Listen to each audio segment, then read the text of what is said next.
my number one thing I look for is dependability. If you don't act dependable, even if it's iffy, you know, I'm not going to call you back. Because in my world, we have to show up to that wedding that they rented that limo for. We have to show up for that corporate event, and we have to show up 10 minutes early. We never show up on time. That's one of my biggest rules. If my driver's not showing up at that event 10 minutes early, they're late. And I will let them know that. There's GPS trackers on every vehicle I own. I know where they're at all times. And I know exactly what time they show up. I know if they're moving, if they're idling, whatever they're doing. I see it from my cell phone anywhere I'm at in the world. And so dependability is the biggest, because that is one of the biggest keys in the limousine service world. Is we can't be late to anything. It does not matter if it's a birthday party for a 5-year-old. We can't be late to that, or we'll lose business there on out.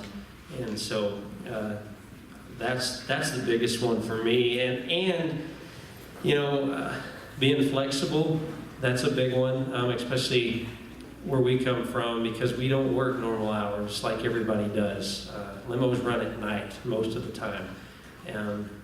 So if you're that person that likes to, you know, you kind of get in a little tizzy because somebody calls and throws in something on you last minute, you know, it's really not a good trait to have. You know, you got to learn to adapt very quickly if something changes.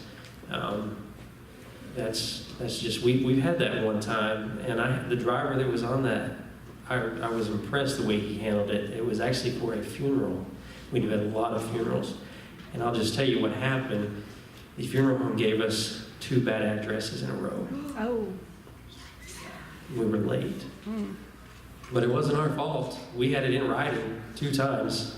I like to get addresses in writing. I don't care if it's text, Facebook, whatever. When they book it, I like it in writing. So when they go back and go, hey, whose fault is this? It's not, well, I misunderstood that on the phone.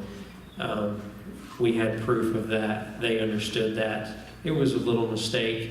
We made everything work, but that driver jumped in and did exactly what he was supposed to very fast. Nobody ever knew. It was seamless for the customer. But that's a big one for me. I think something that, you know, we look for when we're hiring is someone who is willing to learn, that asks questions. There's, you know, not anything I think more impressive than someone who has the right questions after an interview or even during, you know, so I think preparation for that, and then, you know, following up, or because things get busy where we're at, and so sometimes we aren't thinking about our next hire, we're trying to work on a few different things, but so, you know, where you feel a good time to like email back and ask these questions, because it brings you back to top of mind, and that works for us. And I think that's something that we, you know, communicate with people who are interviewing, is that we are open, you know, to that. And so you just kind of have to find out who you're interviewing with, and communication. I think that's an important thing to ask about before you leave an interview. You know, overall, it's, you know, when I sit down with somebody, I want to feel a connection to them. I want to feel like they're a person. I don't want to feel like they're rehearsed. So I think just, you know, being yourself is really important, and knowing what your strong suits are, you know, before walking in the door and talking about what you're going to bring to the table. I would say, first and foremost, don't apply for the job you don't want, okay? And I know that may seem like a silly thing to say, but if you're someone who doesn't want to compromise how you dress or how you look or how you talk, then don't apply for a job that's not going to fit, because you're going to be miserable and they're going to be miserable, and somebody's going to part ways. Either you're going to quit or they're going to fire you. So come to an interview prepared, and I would even go back as far to say, before you start applying, clean up your Facebook page, okay? Because seriously, if you think your future employers are not going to do their homework, today, folks, I can find almost every one of you on social media, and I can know what I'm going to get. That's the true story, not what you're going to feed me in an interview setting. You know, are you a partier? And hey, there's nothing wrong with that. But I'm going to want to see how you present yourself and how you're going to represent me, not just, you know, when you're at work, but also when you're out in public, because we're very public figures and we do a lot in our community. So that matters to me, where it might not matter so much to someone in a different industry. I would say what I'm looking for in potential employees is willingness to go above and beyond. You know, I need to know that, like Derek said, his world is ever changing, mine is ever changing. You know, we may have something that pops up that we all have to, you know, get together and pull off together. So I need to know what your willingness is to be in the trenches with me. I need to know that you're able to use professional speech. And that means when you come to the interview, you know, I'm not going to hear like this and like that, and we're, you know, just all this slang speech and all that. I want to hear that you can converse professionally, and that you can be your best self as well. So I think those are a few things, and a work ethic. You know, you guys get a bad rap, but I know a lot of you guys have great work ethic. I know that your parents, a lot of them have instilled that in you. Make sure your employer knows that. Because what they're hearing is all the catchphrases that everybody says about millennials and about, you know, the next generation of workers. So make sure they know that you have a good work ethic. I think that's very important as well. Perfect. Thank you so much. Chani has given me some great segues into our next discussion topic, and that is communication and why it's vital in every field that we're going to be in. And I know that Kelly spoke on that as well, about how this is a great degree because it sets you up for success no matter where you're going. So from public speaking to email communication, can you all express just a little bit about why communication is so important in any field? I think that, you know, working in marketing, people come to you for exactly that. So, you know, they want you to be the person that communicates with their audience, and so it's really important to, you know, learn who they are and understand what their voice is and learn their tone.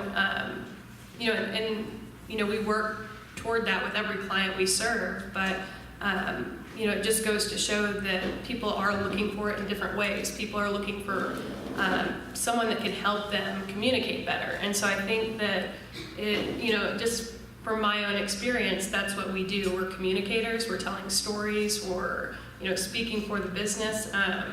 At Primitive Social, we do, you know, websites, blogging, email campaigns, and then I work directly with digital media, so social media and you know, that type of content. And so a lot of it is, you know, communicating. I mean, that's what it is completely. And so I think that it's important for, you know, all different types of businesses, whether you're working in ag or, you know, marketing or your car dealership. It's, you know, it's how you talk to people and how you communicate with them that like brings them back and, you know, keeps them as customers. You know, so I think that, you know, communication is important in really any field that you're going into. And if you have bad communication, ineffective communication, it can be expensive. And I mean that as in, you start costing your employer money, you're out of there. I mean, pretty quick. And so, with that being said, if you don't, I mean, just say like something were to happen, and to make you understand, I'm probably going to have to bring an example into that, because the way I'm explaining is stuff that has happened within the last several years. But, you know, when they don't communicate, it always causes a problem down the line for the next driver that's going out. You know, they have to, all my drivers have to clean limos when they come back. And if they don't do that, that causes issues when it goes out in the next hour and a half, when it's going to the next town.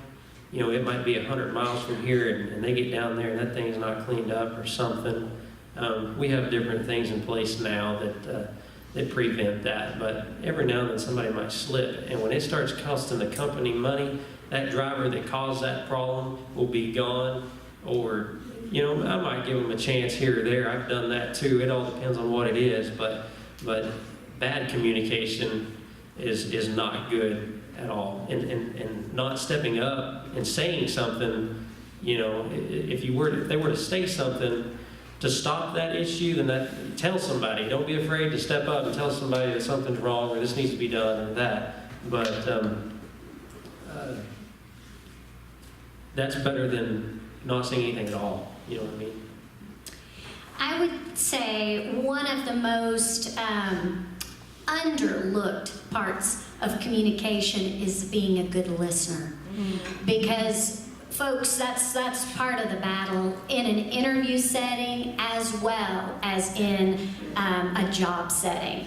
Because, you know, when I interview someone on the radio, if I'm sitting there thinking about the next question I'm going to ask, I may miss a better question I have to ask because of something they said, because I'm too involved in well, it's got to go like this.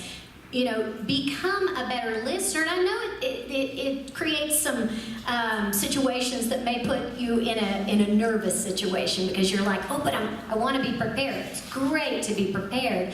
But going back to that flexibility piece as well, be able to be a little flexible where you can listen to what someone says and respond. You'll find usually you have a better answer when you do, or you have a better, you know, thing you're going to say to follow up. But communication is key in anything we do. And folks, written communication, spoken communication, typed communication, all of the above. So just learn to communicate well, and that's half the battle. Thank you so much for that. That concludes our really segmented portion of the panel, but I do want to open up the floor, and I know that a few of you have to step out to make it to your next class. So if you do, please feel free to do that, and thank you all for coming and joining us. But if you don't have another class to attend, I very much encourage you to stay because we are about to begin our Q&A portion of this. And just as a little incentive, we have some prizes for questions, so please ask away.